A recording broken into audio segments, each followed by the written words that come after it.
It's Tim from YourSixGaming. Today in this video I'm going to show you a simple way to turn off your controller speaker, then also to mute your microphone. So if you just have the controller in front of you, you can press this once right here. This will mute your microphone in the upper right side of the screen. Hold it down.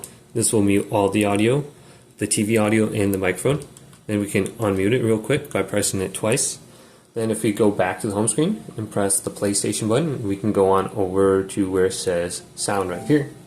And then we can turn off the controller speaker by simply moving the slider to the left. And then we won't have any sound for that.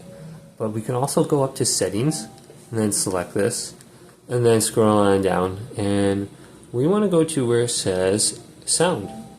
Then go to the right and we can adjust the microphone volume right here, but we want to go to microphone status when logged in, and we can turn this over to mute. So every time we turn on and start playing, our microphone is already muted. So if you're using the controller, you probably are going to forget this a lot, and you jump into a lobby and you're just going to be speaking and people are going to be hearing you.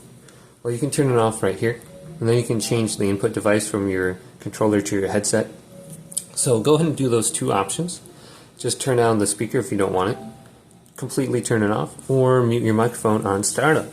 So hopefully this video did indeed help you out. If it did, leave it a big thumbs up. Subscribe to my channel down below for more tech videos coming up next on YourSixGaming.